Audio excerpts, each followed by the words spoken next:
कार्यक्रम शुरू हो जाएंगे। रक्षा मंत्रालय और संस्कृति मंत्रालय संयुक्त रूप से ये करता है। कल्चरल परफॉर्मेंसेस और इसमें थीम है वंदे भारतम, डिपिक्टिंग नारी शक्ति हियर ऑन कर्तव्य पथ। Everybody wanting to identify with a particular dance style familiar to them, close to them. आपको ये बताना भूल गया, आवाज है ना हमारी चल रही है एयर पे। So everybody all set to witness this beautiful segment of the Republic Parade as India comes together to celebrate its 75th Republic Day. झांकी देखने के बाद मैंने अपने चांद पे property. A lot of agencies have put in their effort to synchronize the sound system. जब मैं वहाँ रिपोर्ट कर रहा था तो आपने कहा beautifully choreographed. 2010 में चंद्रयान गया था और वापस आ गया था, तब मैंने कहा अब क्या करना था, मैं एक्सप्लोर करूंगा। चलिए डांस देखते हैं। रक्षा मंत्रालय और संस्कृति मंत्रालय की ये अलग-अलग कल्चरल जोन का है दीपक जी, और देखिए आप इसमें अलग-अलग विधा की, अलग-अलग जो कथक से लेकर भरतनाट्यम तक अलग-अलग विधा की जो नृत्य पारंगत हैं, वो किस तरीके से एक तरीके से एक सिंक्रोनाइज डांस है। फ्यूजन है, लेकिन ये भारतीय संस्कृति का फ्यूजन।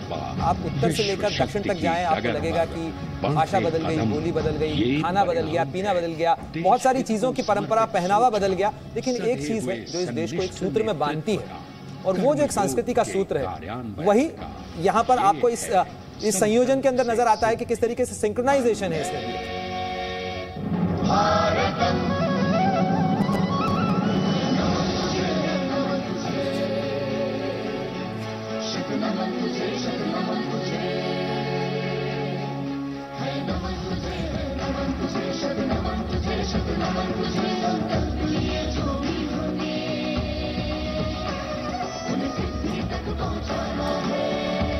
ठीक है, जो ये नृत्य है मैं बताता हूँ ये किस किस विधा के नृत्य है, क्या कर रहा है। बिल्कुल 1500 डांसर्स हैं, 1500 डांसर्स, 120 नृत्यांगनाओं ने विविध जनजाति और लोक प्रदर्शन कलाओं से संबंधित मुखौटे भी धारण किए हुए हैं, और 120 नृत्यांगना गुजरात, मणिपुर, केरल और महाराष्ट्र की पारंपरिक छत्रों और दूसरी कलात्मक वस्तुओं के साथ नृत्य प्रस्तुत कर रही हैं। कुल 1500 महिला कलाकारों में 199 जनजातीय नृत्य के कलाकार हैं, 486 लोक नृत्य कलाकार हैं, 399 नृत्यांगनाओं का संबंध शास्त्रीय नृत्यों से है, और बॉलीवुड की भी 56 नृत्यांगनाएं हैं।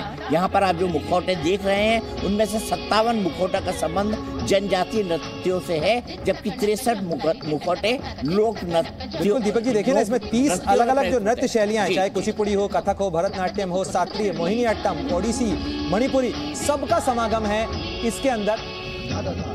वो दिखाई भी दे रहा है, आइए देखते, थोड़ा एंजॉय करते हैं। बिल्कुल विविधता में एकता का ये।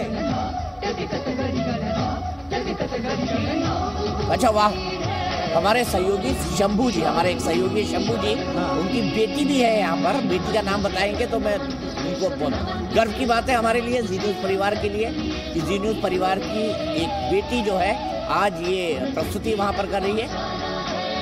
वाकई में हर माता पिता के लिए अगर उनके बच्चे वहाँ पर हों, राजपथ पर उस दिन मौजूद हों, तो किसी के लिए गर्व का विषय होता है। कर्तव्य पथ के ऊपर, और कर्तव्य पथ के ऊपर ये जो दृश्य है, और वो दिल्ली की अंबेडकर यूनिवर्सिटी के छात्र हैं। नाम भी बता दीजिए प्लीज।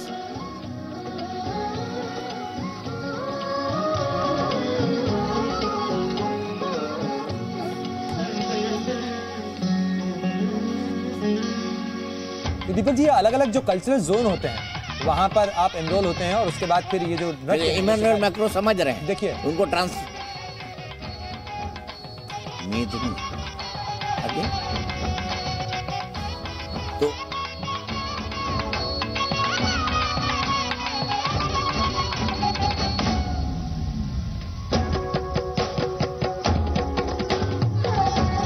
तो साल से राजपथ बोलने की आदत जी। कर्तव्य पथ पर जो है वो ये नृत्य कर रही है। मेदनी, गर्व की बात है हमारे लिए, जी न्यूज़ परिवार के लिए।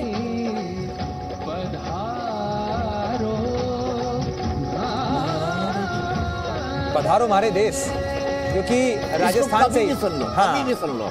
अब आपको एक फीलिंग देता है, ही जो है मैक्रो ने भी अपने इस दौरे की शुरुआत की थी,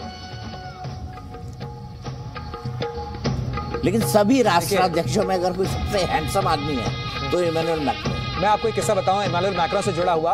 मैं यूएन जनरल असेंबली कवर करने के लिए गया हुआ था और उसके बाद यूएन बिल्डिंग से बाहर आके थोड़ा सा आप आगे चलते हैं तो एक रेस्टोरेंट में हम चाय पीने के लिए रुके और मैंने देखा कि थोड़ी देर में अचानक 4-6 लोग आए और अपना शर्ट रोल किए हुए इमानुएल मैक्रों हैं और वो तेजी से बढ़ते हुए अंदर चाय पीने के लिए आए और मुझे थोड़ी देर के लिए लगा, मैं उनके पास उठ के गया। मैंने कहा mister president would you like to speak to us on camera? तो उन्होंने मुस्कुरा के कहा not this time, let me enjoy my tea but maybe next time.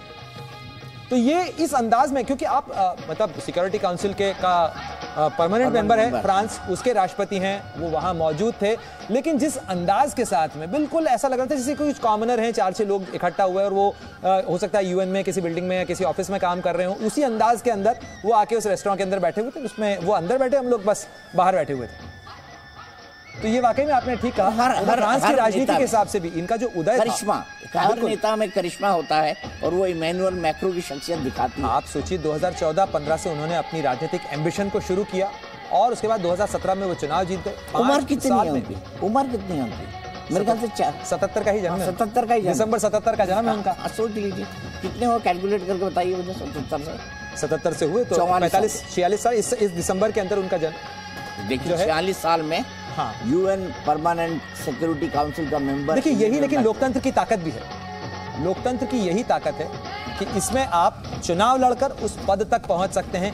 ये परिवार से नहीं है, किसी विरासत से नहीं है, ये जनता के सामने आप जाएं और यही लोकतंत्र जो है वही बांधता है। ये मत बोलिए इंडिया अलायंस वाला आपसे नाराज हो जाएंगे, परिवारवाद की बात कर रहे हैं। नहीं, परिवार की बात कर रहा था, परिवार चुनाव सबको लड़ना पड़ता है, ठीक है। लेकिन मैं एक बात और कहना चाहता हूँ, भारत का लोकतंत्र कितना महान है इसका एक उदाहरण दूंगा। 1998 का जनरल इलेक्शन जो उन्होंने बहुत होश के साथ कवर किया था, उसमें फूलन देवी भदोही मिर्जापुर से चुनाव जीत गई और डॉक्टर मनमोहन सिंह जो बाद में 10 साल प्रधानमंत्री रहे, वो साउथ दिल्ली से चुनाव हार गए। तो ये भारत के लोकतंत्र की ताकत भी नहीं, खूबी भी कहें तो गलत भी नहीं होगा। बिल्कुल।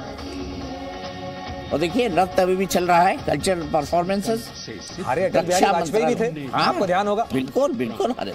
लेकिन चुनाव हारना, चुनाव लड़ना, फिर वापस जनता के सामने जाना और जनता का आशीर्वाद लेकर वापस आना। सत्ता जनता के आशीर्वाद से है, जनता जनार्दन का प्रसाद है वो, तो उसे उसी रूप में स्वीकार करना, यही लोकतंत्र की ताकत है। और यही लोकतंत्र की महानता है कि आपके अंदर कितनी भी कटुता हो, जैसे हम कुछ राज्यों में देखते हैं कितनी कटुता थी जयललिता और करुणानिधि में, लेकिन जो चुनाव हारता था अगले को स्पेस देता था, बाद में जाके सरकार का परिवर्तन होता था।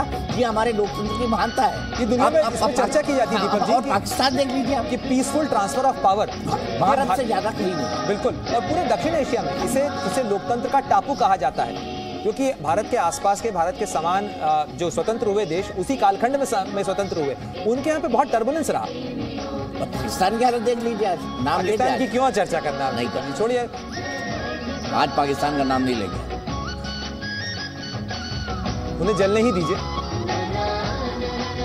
क्योंकि उनके लिए ये रश्क का विषय है। वो ईर्ष्या करते हैं। कई सारे परमानेंट फायर एक्सटिंग्विशर लगवा दिए उनके यहाँ, अच्छा। जले। और अब वैसे 8 फरवरी को उनके यहाँ भी चुनाव है। उनके यहाँ क्या चुनाव होंगे उनके यहाँ? उनका प्रधानमंत्री या तो जेल में होता है, प्रधानमंत्री पद से सिलेक्शन वाला चुनाव, या लंदन में होता है। सिलेक्शन वाला चुनाव, सिलेक्शन हो चुका है कि इस बार कौन आएगा।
क्षितिज पर 2047 का सूर्य प्रकाशित कर रहा है विश्व को भारत की विश्व शक्ति किरणों से।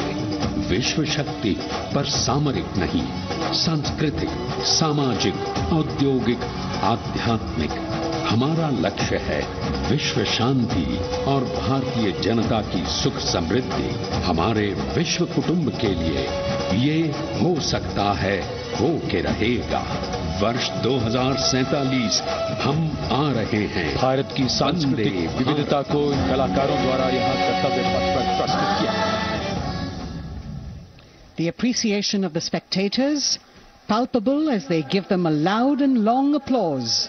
A kaleidoscope of color, music, classical dance traditions, contemporary and modern dance styles, a huge, expansive canvas of cultural pageantry being displayed, Vande Bharatam. As we move towards the culmination of the parade, we now await the grand spectacle, the motorcycle riders who will display their acrobatic skills on the ground, and then the grand finale where we will see the aerobatic skills in the sky of the Indian Air Force.